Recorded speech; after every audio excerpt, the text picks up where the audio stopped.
Hi guys, this is វត្តអំពិល3ជ្រាបសួរបងប្អូនខ្ញុំវត្តអំពិល3 Today is Sunday, August 16, 2026, early morning around 1:10 a.m. So I have not asleep yet. In this video is about Khmer Krom tradition. Lately, there was a song came out from Vietnam, and in that song, I believe the singer, young beautiful singer, maybe her name, I'm not too sure, but maybe her name Mai Chi, like that, Mai Chi. In the song was described the traditional clothes of ethnic Khmer, which was Khmer Krowns. So Khmer Krom came century years ago. You know, most of them live around South Vietnam, that the French government cut it almost half of Cambodia, hand it to the North Vietnam. So I believe the young lady, I didn't know about the young lady, but I think the young man in the main character in the song, but it looked like they are Khmer Krom people, maybe their parents, but them is consist of citizens of Vietnam. So but in the song, the outfit, the costumes, everything, and the where it took place, it looked like part of Khmer Krom city, homeland, this and that. So it went viral all over around the world. I have not seen the whole, watched the whole song or video or anything, but Khmer people sent it out from Cambodia, and there is a lot of, you know, a lot of what we call, not argument, a lot of talks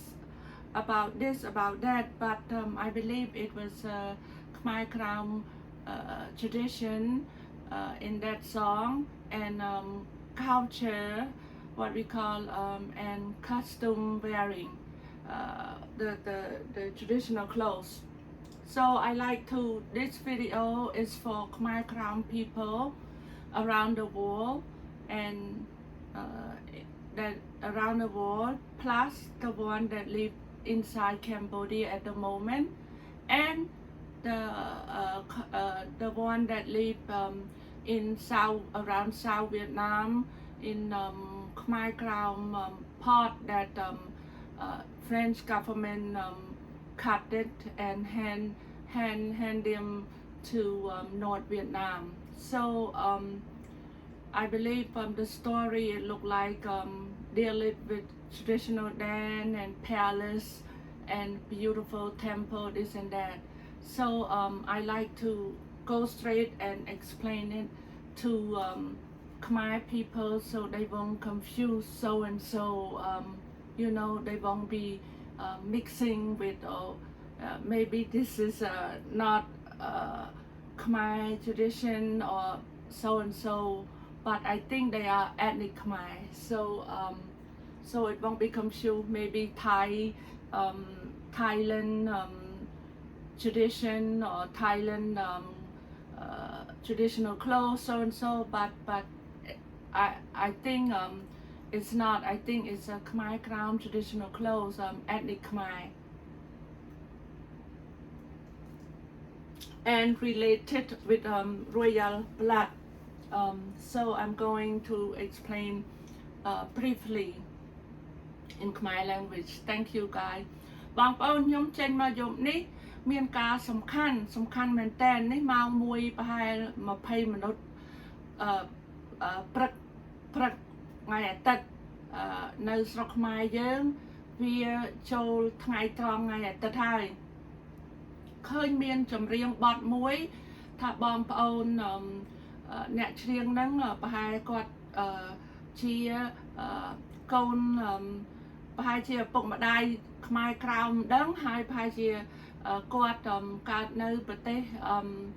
វៀតណាមហើយខ្ញុំមិនដឹងថាម្ដាយឪពុកគាត់ជាខ្មែរក្រៅមិនខ្មែរក្រៅទេហើយបរោះលេងភ្លេងជាមួយរាំជាមួយរៀបការជាមួយហ្នឹងឃើញដូចខ្មែរយើងគេហៅថា ethnic ខ្មែរណាខ្មែរសពឥឡូវខ្ញុំសុំវែកញែកហើយឃើញស្លៀកពាក់បង្ហាញវត្តអារាមស្លៀកពាក់ជាប្រពៃណីខ្មែរយើងពីដើមហើយវត្តអារាមហើយឃើញមានព្រៃហ្នឹងដូចម្ដុំព្រៃនគរអ្វីដែលយើងមិនទាន់បាក់បែកឥឡូវខ្ញុំវីដេអូនេះខ្ញុំសូមជូនទៅបងប្អូនខ្មែរយើងខ្មែរក្រៅជាពិសេសខ្មែរក្រៅមកជុំវិញផែនដីហ្នឹងហើយវិទ្យុធំហើយខ្មែរក្រៅដែលរស់នៅក្នុងប្រទេសខ្មែរហើយដែលរស់នៅខ្មែរក្រៅម្ដុំសៅវៀតណាមដែលបារាំងកាត់ទៅឲ្យយួនក្រហមហ្នឹងកាលបកូណាលោកឡើងសោយរាជឥឡូវខ្ញុំសូមប្រាប់ថារឿងរ៉ាវវាវែងឆ្ងាយតាមខ្ញុំមើលចម្រៀងនេះវាមានតាក់ទងជាមួយខ្សែស្រឡាយឈាមខ្សែស្រឡាយរបស់ពូជពងស្ដេចដែរពីព្រោះអីមុននឹងបារាំងបានចូលស្រុកយើងនៅកន្លែងខ្មែរក្រោមជាប្រទេសខ្មែរយើងហើយកន្លែងហ្នឹងម្ដុំសាវវៀតណាមហ្នឹងនៅមុនបារាំងចូលស្រុកវាមានបងប្អូនជាខ្សែស្រឡាយស្ដេចមានស្រីមួយអង្គប្រុសមួយអង្គហើយជាតកូលស៊ីសវ័តតាំងពីជាបងប្អូនប្រុសជាបងហើយប្អូនជាស្រីបងប្អូន2នាក់ហ្នឹងជាខ្សែស៊ីសវ័តមុននឹងប្រាំងចូលស្រុកក៏បានទៅនៅកាន់កាប់ម្ដុំបងប្អូនខ្មែរក្រោមយើងហ្នឹងហើយទៅកាន់កាប់ទីតាំងធំនៅឯព្រៃនគរដែលឥឡូវហ្នឹងដូរមក3ឈ្មោះហើយថាដូចហូជីមិញស៊េរីអីចេះហេ3ឈ្មោះហើយ3 4ឈ្មោះហើយតាមពិតហូជីមិញស៊េរីនេះដូរមកផែ3ឈ្មោះហើយហ្នឹងប៉ុន្តែកន្លែងហ្នឹងមុនដំបូងព្រៃនគរមុនដំបូងកន្លែងហ្នឹងសបោសិតតែព្រៃដើមឈើខ្ពស់ធំព្រៃឲ្យស្ដុកនៅទល់ដែននៅហ្នឹងណាហើយ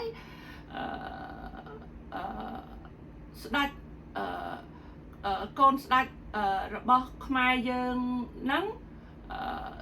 ចេញទៅពីខ្មែរកដាលហ្នឹងមានបងប្អូន2នាក់អានេះរឿងរ៉ាវនេះម្ដាយក្មេកនាងខ្ញុំលោកបានប្រាប់នាងខ្ញុំហើយខ្ញុំប្រុសនាងខ្ញុំអ្វីបងថ្លៃអ្វីបានខ្សឹបប្រាប់ទេតែបើបងប្អូនចុចសភៅមើលរកប្រវត្តិសាស្ត្រទៅច្បាស់ជាឃើញហើយបានទៅឲ្យកាន់កាប់នៅព្រៃនគរលោកតាំងពីអង្គជាតកូលស៊ីសវ័តដល់ទៅនៅព្រៃនគរហ្នឹងក៏មានក្រុមគ្រួសាររបស់ស្ដេចយួនមកពីនួតពីព្រោះអីពួកមេចៅចិនក្រហមចុះមកហ្នឹងคล้ายទៅជាយួនសពថ្ងៃហ្នឹងចុះមកហ្នឹងដល់ចុះមកហ្នឹងក៏មាន គ្រួសារខាងស្ដេចយួនស្ដេចយួនមកពីនួតមកពីនួតយួនក្រហមមកពីនួតប៉ុន្តែស្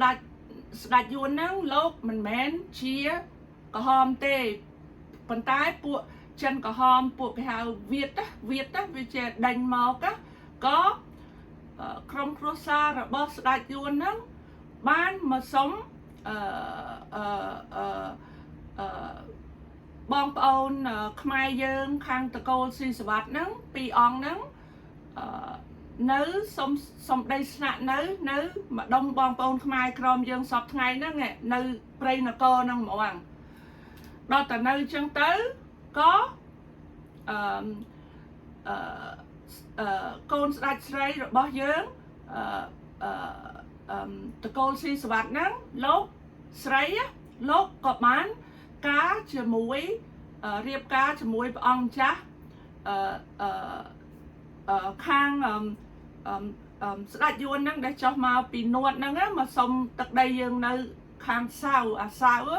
មកដុំបងប្អូនខ្មែរក្រមហ្នឹងនៅព្រៃនគរហ្នឹងហ្មងនៅព្រៃនគរហ្នឹងហ្មងកាលពីការគ្នាហ្នឹងមិនទាន់មិនព្រៃនគរហ្នឹងនៅជាព្រៃនគរនៅជាផុសខ្មែរយើងប៉ុន្តែបងប្អូនខ្មែរក្រមលោកកាន់កាប់ដល់តែការទៅបងអូនស្រីការជាមួយកូនស្ដេច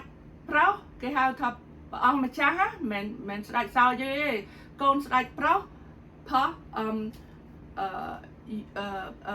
យួនខាងយួ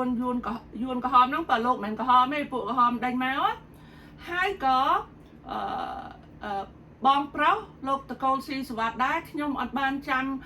ឈ្មោះអ្វីបើបងប្អូនបើកអីមើលទៅប្រហែលជាឃើញហើយព្រោះអីម្ដាយក្មេកខ្ញុំលោកប្រាប់ថាគ្រាន់តែតកូលស៊ីសវត្តយើងមានជាប់សាច់ញាតិជាមួយបងប្អូនខ្មែរក្រោមអញ្ចឹងលោកប្រាប់អញ្ចឹងណាហើយក៏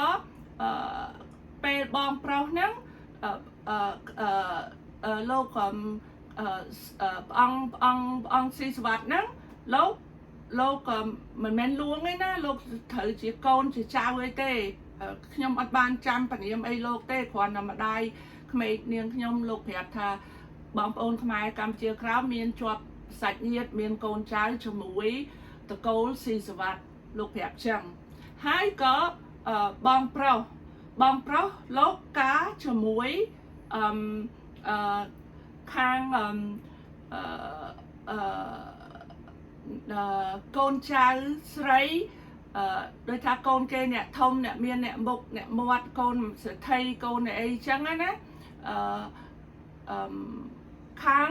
បងប្អូនខ្មែរវៀតណាមយើងហ្នឹងដែលចុះមកដែលយួនវៀតទៅអាចិនមេចៅកាលហ្នឹងវាគឺវៀតពួកចិនមេចៅហ្នឹងវាដេញអ្នកមានអ្នកចេះដឹងស្ដាច់អីដែលនៅកាន់កាប់ខាងនួតទៅហើយលោកមកសុំដីខាងសាវខាងបងប្អូនខ្មែរក្រមយើងនៅហើយក៏បងប្រុសខាងតកូលស៊ីសវត្តហ្នឹងព្រះអង្គចាស់ស៊ីសវត្តហ្នឹងលោកក៏ការស្ត្រីម្នាក់ជាកូនចៅអ្នកធំដែរអីដែរហ្នឹងដែលពូជសាស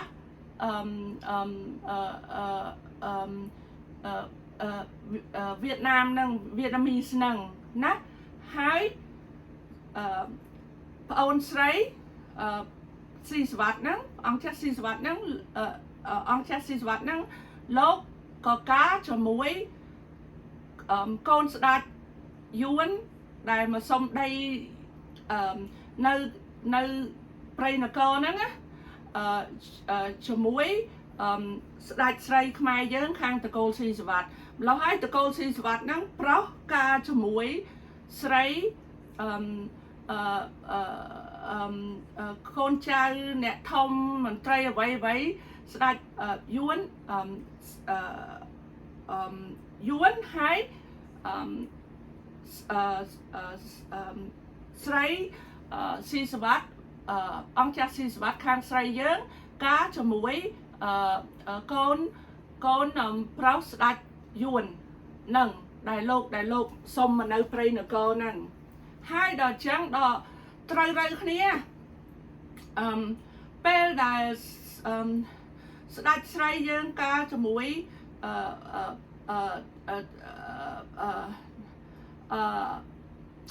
ស្ដេចយួននឹងដែលមុនបារាំងចូលនេះរឿងប៉ិតខ្ញុំអត់និយាយកុហកអេបងប្អូនបាក់សភៅសៅជ្រាវមើលឃើញហើយថាបងប្អូនខ្មែរកម្ពុជាក្រៅមានសាច់ឈាមជាប់ជាមួយតកូលស៊ីសវ័តហើយដល់ការគ្នាចឹងទៅយើងនៅម្ដុំព្រៃនគរពីព្រោះអីទឹកដីរបស់យើងណាទឹកដីរបស់ខ្មែរយើងហើយបងប្អូនខ្មែរក្រៅគេហៅខ្មែរអេតនិកខ្មែរដើមហ្នឹងណាលោកអ្នកកាន់កាប់ហើយដល់អញ្ចឹងទៅក៏មានថ្ងៃមួយប្រពន្ធស្ដេចស្រីយួនដែលចុះមកពីនួតហ្នឹងដែលមកសុំដីនៅព្រៃនគរហ្នឹងនៅប្រពន្ធគឺជាម្ដាយក្មេករបស់ស្ដេចស្រីស៊ីសវ័តយើងដែលការជាមួយព្រះអង្គចាស់កូនស្ដេចយួនហ្នឹងដល់ហើយទៅថ្ងៃមួយម្ដាយក្មេកគឺម្ដាយខាងប្រុសខាងស្ដេចយួនហ្នឹងក៏មានចិត្តចង់លេបតបាក់យកព្រៃនគរចង់លេបតបាក់យកម្ដុំខ្មែរក្រោមអ្វីហ្នឹងក៏ប្រចេះកូនប្រុសដែលការជាមួយកូនស្ដេចស្រីយើងជាមួយតកូលស៊ីសវ័តហ្នឹងណាជាមួយព្រះអង្គចាស់ស៊ីសវ័តពនាងស៊ីសវ័តហ្នឹងក៏ឲ្យមានប្រពន្ធស្រីយួនមួយទៀតស្អាតហើយប្រចេះហ្មងគឺប្រចេះមិនឲ្យលោកស្រឡាញ់ទុកចិត្តមកដល់ចាស់ស្ត្រីស៊ីសវ័តដែលលោកការជាមួយហ្នឹងឯងអត់ឲ្យទេព្រោះអីចង់លេបយកដល់តែចឹងទៅមាននេះខ្ញុំនិយាយមុនបារាំងចូលមកហើយដល់ចឹងទៅមានថ្ងៃមួយក៏ចាស់ស្ត្រីស៊ីសវ័តហ្នឹងលោកក៏មានតងន់ជាមួយកូនប្រុសស្ដេចយួនហ្នឹងជាមួយប្តីលោកដែលការជាមួយហ្នឹងមានកូនប្រុសហើយទៅក៏លោកដឹងថាម្ដាយក្មេកឪពុកក្មេកមិនសូវអីទេឪពុកក្មេកស្ដេចយួនហ្នឹងមិនសូវអីទេលោកមិនចង់បានលេបយកម្ដុំបងប្អូនខ្មែរកម្ពុជាក្រមលោកមិនចង់លេបយកព្រៃនគរអ្វីទេអត់ទេលោកអត់ចង់ទេលោកខ្លាចព្រោះអីលោកមកសុំពួកយើងច្រកកោននៅលោកអត់ចង់ទេប៉ុន្តែដល់លោកដឹងប្រពន្ធលោកមានផែនការចង់លេបចេះហើយយកស្រីយួនមួយទៀតស្រីយួនក្រហមមួយទៀតមកឲ្យការជាមួយកូនខ្លួនណាដើម្បីកុំឲ្យកូនខ្លួនស្រឡាញ់វក់ហើយជួយមើលខុសត្រូវដល់ប្រទេសយើងអ្វីហើយមានក្រងចង់លេបទៅស្ដេចពុកក្មេកអត់ចង់ទេបើម្ដាយក្មេកថាត្រូវតែដណ្ដើមយករកអ្វីមិនឲ្យលេបយកខ្មែរកម្ពុជាក្រមហ្នឹងឲ្យបានទៅឲ្យយួនក្រហមហើយឲ្យនេះក៏ចាប់ផ្ដើមប្រចេះកូនប្រុសអត់ឲ្យស្រឡាញ់ស្នេហ៍ស្និទ្ធថ្នាក់ថ្នមជាមួយចាស់ស្ត្រីស៊ីសវ័តហ្នឹងទេបន្ទាប់មកក៏ចាស់ស្រីស៊ីសវ័តហ្នឹងលោកក៏មានទងន់មានកូនមួយជាកូនប្រុសដល់ជាកូនប្រុសអញ្ចឹងទៅមានថ្ងៃមួយដឹងថាប្រហែលម្ដាយក្មេកបានប្រាប់ថាយីនាងឯងការជាមួយកូនអញជាស្ដេចជាអីអ្វី យកតកូលខាងនេះធំជាងហើយមិនក៏ជារៀងរាល់ឆ្នាំចេះតែស្លៀកពាក់ជាប្រពៃណីខ្មែរជាអ្វីខ្មែរចេះតែយករបាំខ្មែរមករាំអ្វីមិនក៏មិនស្លៀកពាក់ជាយួនឬក៏មិនក៏មិនធ្វើតាមទំនៀមទម្លាប់ប្រពៃណីយួនអ្វីពីព្រោះអីគេយកប្តីធំជាងតែពនាងលោកថាអត់ទេពីព្រោះផែនដីអ្វីហ្នឹងជាផុសខ្មែរយើងផុសបងប្អូនខ្មែរកម្ពុជាក្រោមផុសខ្មែរយើងម្ល៉េះហើយទំនៀមទម្លាប់អីត្រូវតែធ្វើដោយខ្មែរទៅស្ដេចស្រីយួនហ្នឹងមានចិត្តលោភលំក៏មានក្រងការចង់ស្លាប់បំបត្តិពូជដល់ចឹងទៅក៏នេះខ្ញុំនិយាយកាត់ណាហើយថ្ងៃមួយបងប្រុសពនាងលោកក៏ស៊ីសវត្តដែរហើយប្រពន្ធលោកការជាមួយកូនអ្នកមានកូនមន្ត្រីអ្វីយួនខាងអាសាវមិនអានវត្តទេអាសាវហើយក៏ថ្ងៃមួយក៏ដឹងអញ្ចឹងក៏បដោះដឹងថាគេចង់លួចស្លាប់ប្អូនខ្លួនណាប្អូនស្រីខ្លួនអ្វីហើយនឹងកូនណាកូនប្រុសដែលបានកូនប្រុសមួយកើតនៅព្រៃនគរហ្នឹងណាកើតនៅព្រៃនគរហ្នឹងលោកជាស្ដេចខ្មែរយើងខ្សែស៊ីសវត្តជាប់សាច់ស្លាយជាមួយ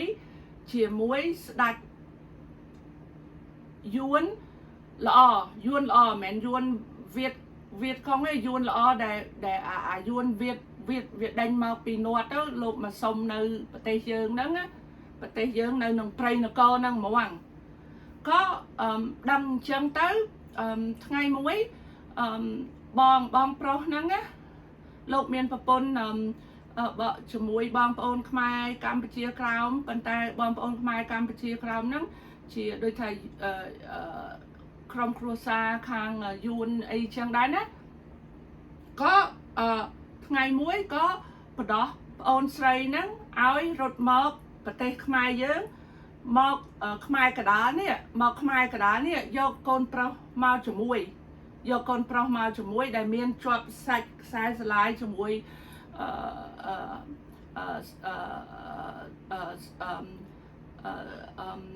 ស្ដេចយួនដែលនៅព្រៃនគរណាជាមួយបងប្អូនខ្មែរកម្ពុជាក្រោមហ្នឹងណាក៏ឲ្យយករត់មកចេញមកជាមួយអាមាត្យអីចឹងទៅដល់តែលោករត់ចូលស្រុកខ្មែរយើងស្រុកខ្មែរកដាលយើងហ្នឹងណាខ្មែរកដាលយើងហ្នឹងខ្មែរយើងសពថ្ងៃហ្នឹងលោកចូលឆ្លងអត់ផុតឆ្លងពីម្ដុំបងប្អូនខ្មែរកម្ពុជាក្រមក្នុងព្រៃនគរព្រៃធំដែលឃើញក្នុងវីដេអូក្មេងៗច្រៀងប្រហែលថ្ងៃមុនហ្នឹងណាខ្ញុំឃើញព្រៃស្រុកធំខ្ពស់ហើយចង់បញ្ចប់ឃើញបរោះខ្មែរកម្ពុជាក្រោមហ្នឹងប្រហែលជាគាត់ជាកូនខ្មែរកម្ពុជាក្រោមព្រោះអីសបល់ស្អែមហ្នឹងអង្គុយលើក្បូនអាស័យហើយមានព្រៃស្ដុកខ្ពស់ហើយមានដូចគេហៅអីខ្មែរយើងហៅអីស្ទឹងឬក៏ទន្លេអីម្ដុំហ្នឹងប្រហែលជាម្ដុំព្រៃនគរម្ដុំអីហើយម្ដុំ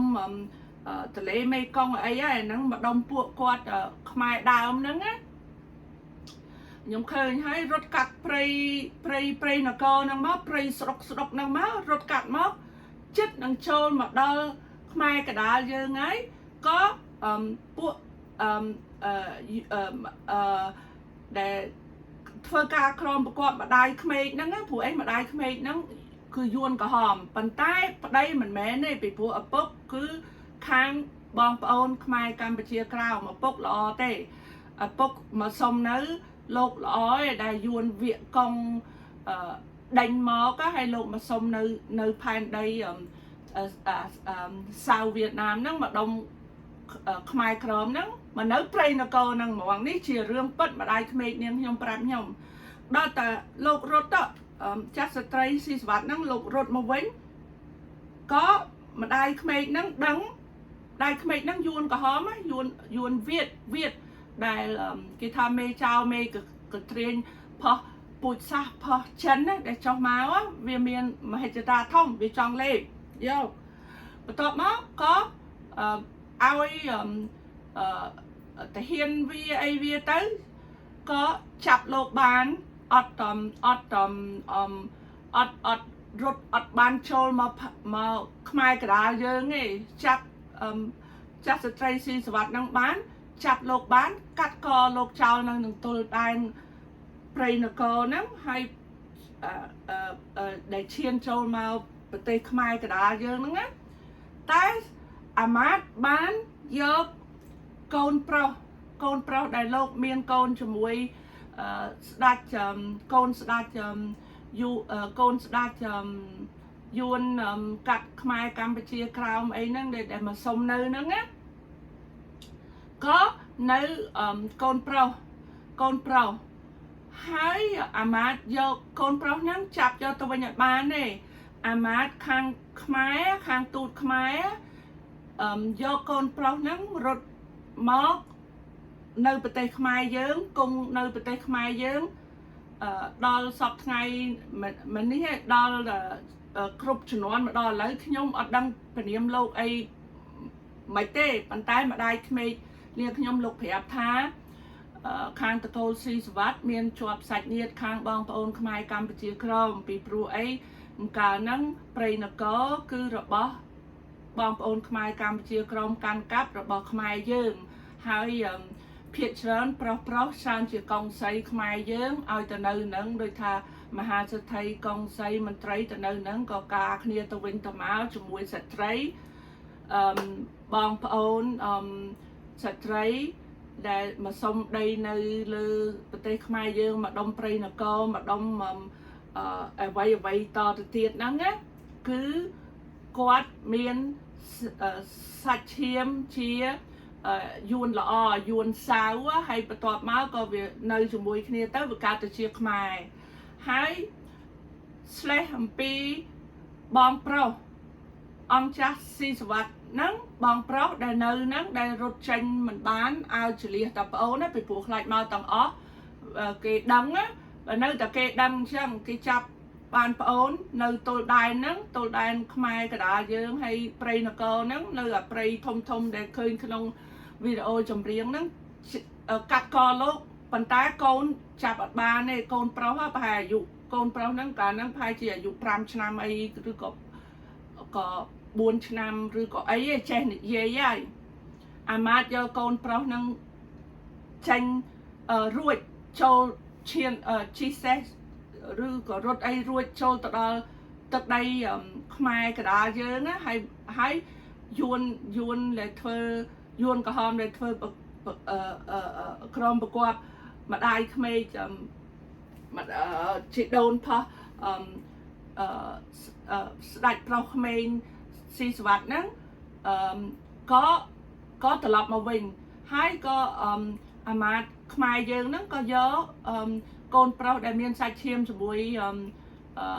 បងប្អូនខ្មែរក្រោមនៅព្រៃនគរកូនស្ដេចយួនណាកូនស្ដេចយួនល្អនៅព្រៃនគរហ្នឹងក៏មកស្រុកខ្មែរទៅហើយនិយាយអំពីបងប្រុសព្រះអង្គចាស់ស៊ីសវត្តដែលលោកកាជាប្រពន្ធយួនខ្មែរកម្ពុជាក្រោមឬក៏យួនកូនយួនសុតអីកាជំនាន់មុនប្រាំងចូលស្រុកក៏នៅនឹងទៅថ្ងៃក្រោយមកដល់សពថ្ងៃនេះម្ដាយក្មេកនាងខ្ញុំប្រាប់អង្ការលោកនៅគង់លោកនៅរស់ក៏បាត់តំណែងតាំងពីនឹងមកក៏បាត់តំណែងលោកសូនឈឹងលុះទៅដល់បារាំងចូលស្រុកលុះទៅដល់បារាំងចូលស្រុកមកហើយក៏បានកាត់ខ្មែរក្រោមទៅឲ្យយួនក្រហមហើយមុនហ្នឹងស៊ីបស៊ូជាមួយម្ដាយជាមួយស្ដេចយួនដែលមិនប្តីទេប្រពន្ធដែលជាមេកន្ទ្រាញមេចៅរបស់ chân cái hòm để vì ai cho mà nấu nè bộ năng mà đông muốn từ bốn cái hào bộ Việt cái ở ban mua Việt miền đặc Việt Nam Việt ấy Việt ở Mỹ ấy Việt Nam Việt ở Mỹ ấy cứ parang đã áo ấy hay là so tầng ở năng cứ tính dọc từ pi parang tê cả muốn từ bốn ở miền ấy tê Việt pra chỉ là so chân này mê còn riêng cháo chân này cho màu năngแล้วให้เรื่องราวเวียชราน่ะย่อมครอนแต่ประหารปรับบองโอนขมายกราวถ้าเคยวิดีโอได้จำเรียงจันเคยเนียงใส่ขมายนั่งเชียงให้เมียนเสียแปะประไปนีขมายเยิงประไปนีบองโอนขมายกราวมนตบงคือบองโอนขมายกราวขมายดาวนั่งลูกนือนั่งยูไว้ลูกนือนั่งยูให้พิซซ่าไอđây bà pôn ca cho muối kia du hai hay khang mà đông sao năng cứ yun là o nơi cho muối bom ôn khai dương năng hai mình đai miền chết tà đàm giờ ấy tê tất tà miền đặt yun cho mọc vì nuốt đó để mà xong đây để buộc Việt công buộc Việt đó Việt đánh máu có lô ban bà pôn năng cứ bà pôn yun cả hòm năng mòn mau máu cứ đặt mê cái triền nó mà xong về để bạn mà xong đây khai dương nấy mà nơi năng prey nó co năng hai rương ráo tràn khi nhom đâm mình ó hay bàn tay khi nhom con tại prap thá bong ôn khai khảo dương nắng lốp miên chua sạch chiếm chỉ muối từ câu xì sờ bạt lốp miên con pro lốp miên ông cha xì sờ bạt mà óng từ cá chỉ muối sạch trái khai khảo nữ prey nó co năng nơi prey nó co toát máu pe đại là yuan cả hòm mà đại khmer khang ôn lâu có trong lê trong ấy trong vay đó brang châu mà trong lê mun brang châu tịch có miền Quảng ca trong sập ở vay tới có ban sầm lập ôn sray rồi bỏ lốp cắt co chào nâng tô đái nó bàn tay côn cho mũi đặt yuan lõ đại nơi nâng prey nó co năng rọt thà bong ôn khai Campuchia Crownได้ปีพรุ่ปกจีบองโอนขมายกัมพูชีคราวปกองจ้านั่นจีบองโอนขมายกัมพูชีคราวแล้วให้โลกเมียนสัตว์เทียมได้รู้ในปตอปูดมาดอสับไงเชียตะโกซีสวัสดิ์ให้โกนสดัดมาองนั้นตั้งปีนังมอกรู้มอกมันดังถ่ายอย่างไม่เตี้ยขยมดังให้คนนำได้ขมิ้นเนียงขยมใหญ่ปราบปานแต่ปนนั้นโลกอัดเมียนใหญ่เต้ดาวตาไฮเมื่อบานปรางโจสกบานกัดตาเอาให้ไปนกนั้นเป้ได้สลัดใส่ยวนปีนวดนั้นได้สลัดขมายยังกาจมวยเป้สลับหายประตอบมอกลือทากลายนั้นมาได้ขมิ้นนั้นมาได้ขมิ้นเราบอกองจัสเตรซีสวัสดิ์นั้นยวนนั้นโดตือเชียไซกอนไอเจ้ยังมาดังไอให้เชียโดต่อมาบานจงคล้อยบานโฮจิมินห์กอดเทรือจมูกปรางเอาไว้ดักนำปมบองปอนขมายยังđể thưa ca can cặp ở đông Khmer Campuchia khóm đặt nằm bồng pol là ai tới chốn nóng á có ban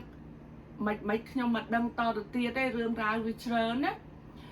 còn tại sắp ra bom ôn thà không ở video chấm riêng đài Khmer Sray Khmer Pro nút riêng ba chia bụng mà đai miền chuột sài chiêm Khmer Crown hai để bờ đó hiện sẽ anh tịnh đang quạt hai chia Khmer Crown chuột chiêm Khmer Crown trơn hai phải chỉ quạt mưa tư để chân chia ven đắt chân chia cả ao tụi này tụi lót ấy ba hai chia vì miền chuột tẹt tông đai khang tụi cô si svat lục ai con say muối pro muối từ can cặp nơi pre nơi cô nắng có cá cho muối đắt yuan để mà sông nơi nắng có bàn chào muối cho muối kia con pro chào pro hay chào pro nắng ruồi luôn cái tamสลับอดบ้านเนี่ยมาคางขมายโยรถรุ่ยปั้นcáiจับมาได้บ้านcáiจับ កាត់កម្ដាយលោកជាស៊ីសវត្តហើយបងប្រុសលោកការជាមួយបងប្អូនស្រីខ្មែរកម្ពុជាក្រោមឬក៏យួនល្អនៅសាវវៀតណាមហ្នឹងណាក៏តាំងពីហ្នឹងមកបាត់តំណឹងរហូត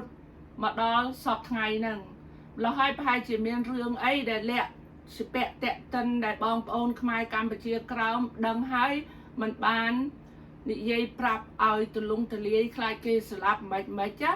លហើយខ្ញុំសូមប្រាប់បងប្អូនខ្មែរកម្ពុជាក្រោមថាបងប្អូនខ្មែរកម្ពុជាក្រោមមានជាប់សាច់ឈាមជាមួយតកូលស៊ីសវត្ត